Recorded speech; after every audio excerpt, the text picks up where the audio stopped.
I talked to you yesterday about Al Haymon. You broke it down. My battery ran out. I'm hoping you can elaborate on that. I asked you the double standards that exist right now. Al Haymon, you know, he came up like you, and now he's very successful. They're calling him one of the, the most powerful guy in the sport of boxing, but yet he still gets a lot of criticism, like Floyd Mayweather and other people in the sport. Why do you think he gets so much criticism, and it seems like sometimes the more successful he is, they're still, criticizing him? Because he's black. Black is anti. Black success is unacceptable. You must understand that superior interest in the system that permits this is to what we got to go at. We treat the effects, not the cause. I mean, it's no matter what he can do. He can do the rim bam boogie and jump like a top. When you go up and down, kept your lightning in the jug. You know what I mean? He's gonna be to blame for everything else is wrong. Everybody seems to be against PBC lately. Well, except movie producer turned boxing promoter Lou DiBella. The other promotions, Top Rank and Golden Boy respectively at the moment, seem to scapegoat PBC founder Al Haymon for boxing's current issues. They are actually trying to compensate for their own shortcomings, but we'll prove that in a second. Al Haymon was a world-famous music promoter turned boxing event promoter and manager. He worked with the biggest acts in black music from MC Hammer to Janet Jackson, and in 1999 sold just 50% of his namesake promotional company to the company who would become Live Nation, the biggest North American promoter in live music events. Now look, we all know corruption been around the sport of boxing way before PBC, which is only 8 years old. So in order to make it make sense, I had to do a little bit of grocery shopping. Nah, we finna cook. PBC against the world. Lawsuits, lies, and leverage. I had to go back like a BET movie to where it all began. Al Haymon proved his business savvy by brokering a lucrative pay-per-view deal with Showtime, similar to the one he offers PBC fighters today. I call the deal he offers the mini Mayweather deal. In the beginning, Floyd Mayweather bought himself out of his contract with Top Rank for a $750K option and started Mayweather Promotions with Al Haymon working as his advisor. Under the tutelage of Al Haymon, Floyd would sign a historic deal with Showtime that would prove to be wildly successful and lay the blueprint for future PBC endeavors. Al Haymon brokered a 6-fight deal with Showtime. At the time, the biggest deal in boxing history. The dates were set for 2 fights a year in May and September, and the venue was secured already. So all Floyd was required to do was be a good showman and put asses in seats, what he does best. Between Mayweather Maidana 2 and the Maypac Super Fight, Premier Boxing Champions established itself as a live premier sports series. This was Al Haymon's own boxing event promotional company. Similar to Live Nation, except it cast live sports events instead of live concert performances. Al Haymon's goal was to bring boxing back to network and cable television and move away from pay-per-view as the sole means of watching boxing. He wanted fights to come on regular intervals free of charge due to research showing the demographic which identified as fans of boxing were not translating into pay-per-view sales. Al chose to capitalize off viewership dollars over direct sales. As innovative as this new paradigm was for the sport of boxing, it wasn't without its detractors. That came in the form of boxing's own Pinky and the Brain, Bob Arum and Oscar De La Hoya. What are we planning to do today, Brain? We're plotting to bring down the PBC. These two promoters, who I will refer to here on out collectively as the old guard, caught wind of the trailblazing moves Al Haymon was making, and well aware of his business savvy, immediately went into a panic mode. Subsequent lawsuits were filed by Golden Boy and Top Rank only 2 months after PBC aired their very first event. Not only that, but they were asking for $400 million collectively, almost $500 million. They were hoping to use legal thuggery where effective business strategy failed. Spoiler alert, they had no success, none at all. The cases were thrown out of court for lacking actual facts, only rants and accusations. But this is actually the part where it gets interesting, because the baseless claims they made in court back then are oddly similar to the allegations you hear about the PBC today. And those allegations were twofold. The first was Bob the Brain, alleging that Al was attempting to violate antitrust laws by using quote-unquote sham promoters that are ultimately connected to him, booking and canceling venues on purpose, blocking boxing broadcasts from his competitors with exclusivity agreements, and through the premier boxing champions, Al Haymon was rigging the boxing industry so they can act as manager, promoter, sponsor, and ticket broker for every major professional boxer competing in the United States. Bob, you a piece of shit. You one of the worst fucking promoters in the game, okay? All of your great fighters left your ass. Oscar De La Hoya left your ass. Floyd Mayweather left your ass. Manny Pacquiao left your ass. Am I missing anybody? Shoot. Crawford, he about to leave your ass. He about to leave your ass.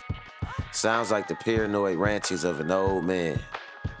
The second allegations were from the slightly less intelligent Pinky De La Hoya, accusing Al of violating the Ali Act requirement that managers not serve as promoters, and stated that his illegal conduct was designed to eliminate all competition.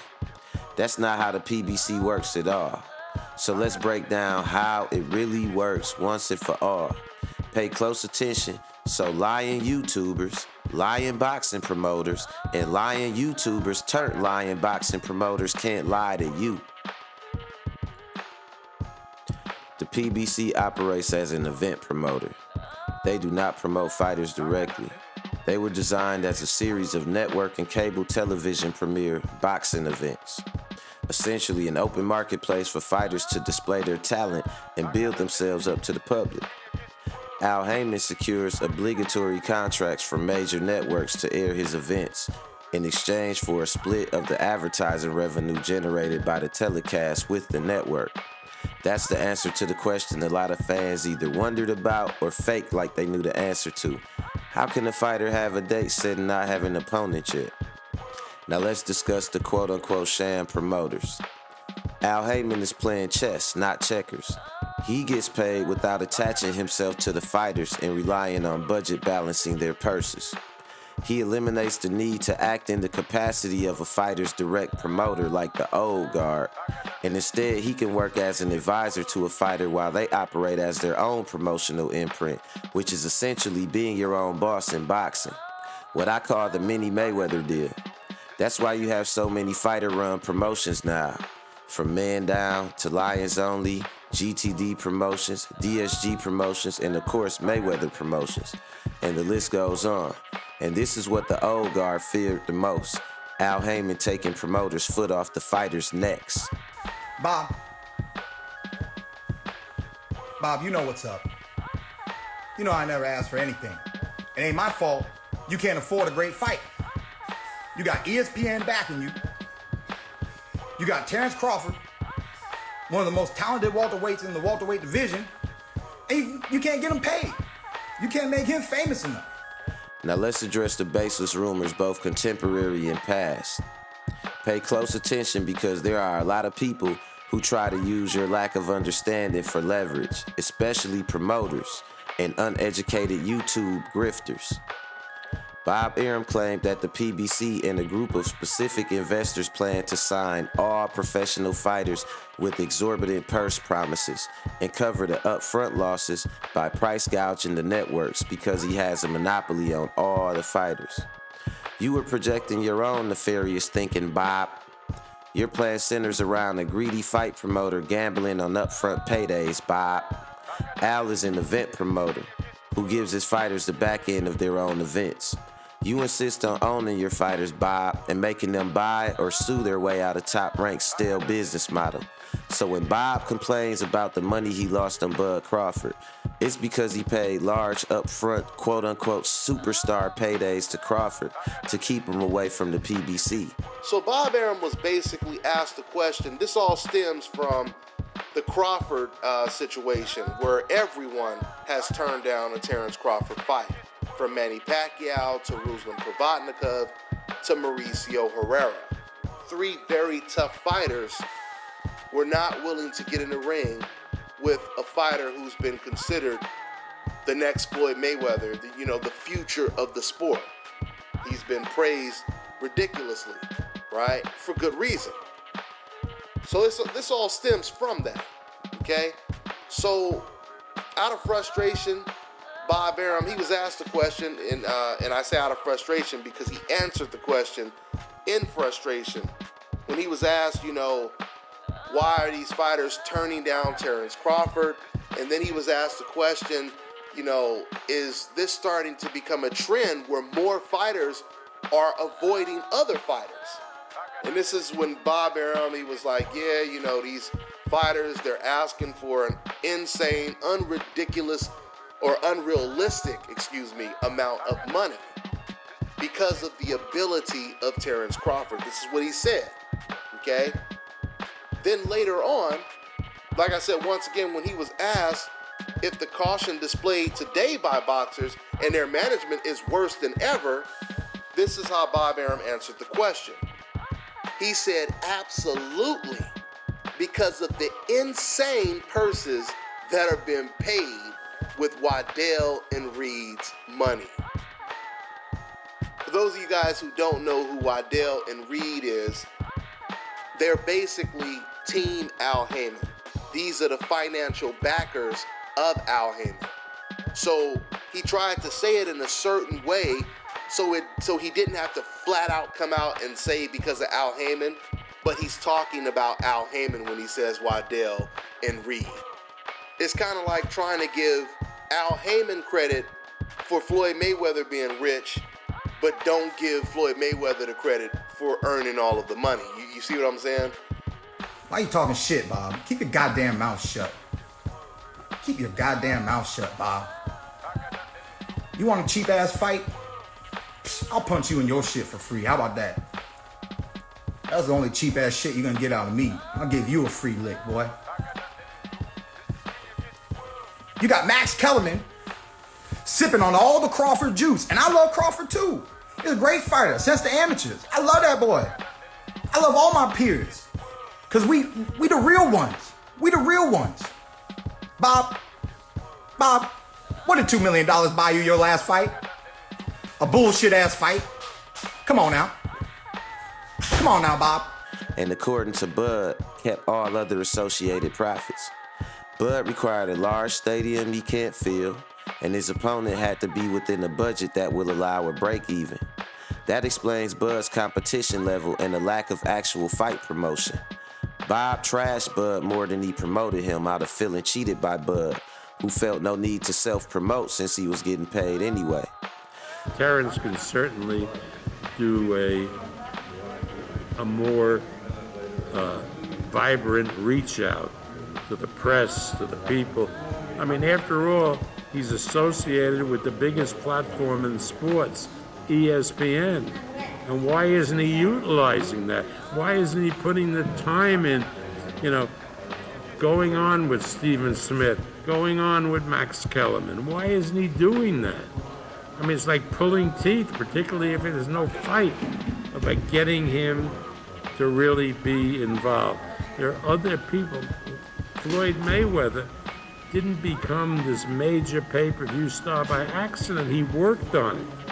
Bud and Bob, two crooks who constantly tried to rob each other. Oscar De La Hoya claimed Al Haymon was violating the Ali Act, which states that an individual or entity cannot act as both promoter and manager for a fighter. He stated that Al had forbidden hundreds of boxers he manages to sign with any other promoter, worked to cut off legitimate promoters, aka the old guard, from promoting boxers he manages, and from getting what he viewed as quality network fights in high-quality venues. If this sounds like a whiny child just saying, me too, that's exactly how the judge seen it. The judge himself pointed out they had just made fights with Adrian Broner and Floyd Mayweather Jr., both advised by Al Haymon through their own promotions, Mayweather Promotions, and about billions. So look, it's not just that the lawsuits were frivolous and facially false, it's the fact they both made fights with Al before and got record paydays and pay-per-view buys. but were now attempting to legally extort him out of almost $500 million. Golden Boy even went so far as to coordinate a smear campaign with some Hispanic sports writers, which race fans are still baselessly running with today.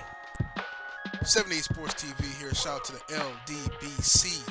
All right. Shout out to the brother who was formerly known as Fight Critic. I think he changed his name to FC Live. Also, Jeff from Dream Chasing Boxing put me up on this story. The website Bloody Elbow, okay, good boxing website, is reporting that there are leaked, well, they're showing it, okay. If you go to Bloody Elbow, you can see that they have emails from Golden Boy's, what's this guy official position here? Ramiro Gonzalez, Public Relations Director, all right? Ramiro Gonzalez from Golden Boy. There are emails between him and a journalist talking shit about Al Haymon, referring to Al Haymon as a nigger, as Black Hitler, and all this type of shit, okay? All right, so this is what this shit is about. So when De La Hoya, a drug addict, cross-dressing girl boss who is his own fighter's biggest liability, fixes his mouth to say, Al won't work with me, ask yourself, would you work with somebody who stabbed you in the back and is still twisting the knife with one hand while trying to get you to shake on a deal with the other hand? The lawsuits had no legs and were dismissed, with one unconfirmed concession being made to Stingy Pockets Bob to explore Maypac 2.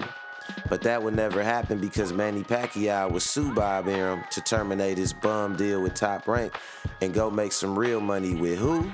You guessed it, Al. Me and Pacquiao was a very exciting fight. I fought him almost one-handed. Okay? And now you mad because the PBC opponents, you can't afford a PBC fighter. You can't afford us, Bob. I'm sorry. All right? You cheap. You want fucking discounts. PBC, we make money together, baby. We do it all together. So, that brings us to Al Haymon in the current state of boxing. The lawsuits didn't work, the lies fell flat, and all that's left is leverage. What are they trying to leverage against Al Haymon now? You. They are trying to use your lack of knowledge about the way the business of boxing works to build that same ill sentiment from PBC's outset to try to force Al to do business with their skeleton crew promotional companies. The difference with Al is that he doesn't make money off fighters. He makes money with fighters, and that scares the old guard. Dante's Boxing Nation, what's going on, guys? Now, you know that when all of the boxers that are under the PBC banner are extremely happy to work with Al Haymon. No one is trying to sue Al Haymon. We've seen boxers complain about other promoters, right? We've seen other boxers try to sue their promoters. Bob Arum, for example, we've seen it happen on many occasions. No one is trying to sue Al Haymon. Everyone is happy with their contract. So it's one thing to have the fighters that love their employer. And when I use the word love, I really mean love. Because Leo Santa Cruz, he named his son after Al Haymon. That is real love. Bob Arum can barely promote any American fighters. His only promotional method is relying on the foreign fighters' blind cultural support from fans of their own ethnicity. It's lazy, nefarious, and slightly racist. All right? You wouldn't have a dime in the bank account if it wasn't for all the Mexicans and Africans and Filipinos and all the other ethnicities that you've ever worked with throughout your whole career. All right? And then you don't want to pay people? This is world-class boxing. You can't afford a world-class fight. You got ESPN backing you. They don't got no money, Bob. They don't got no money. Just the way Bob likes it. De La Hoya is just as bad, if not worse. He just attaches his fighters' names to the top black fighter he wants to avoid in that division so he can create the illusion of a long rivalry. His finesse is basically, yeah, my fighter is fighting nobodies, but it's all leading up to this big black fight that he never actually wants to happen. Ryan Garcia had to threaten to leave Golden Boy to get the Tank Davis fight early. And in true Golden Boy fashion, they are currently riding Tank's name and haven't even signed off on the event. Bottom line is, without Mayweather and Al Haymon revitalizing boxing, we would be experiencing something similar to the NBA lockout in boxing, where fighters would have to band together as a collective bargaining crew to get their back in and not retire broke. Al Haymon was forward thinking and opened the market up. So now that you know the truth, if you still capable of believing PBC is the problem, I'll meet you at a 7-Eleven in New Jersey. I'm out, y'all. Remember, you can play games, but you can't play boxing. Like and sub for more content. Welcome to Mac World.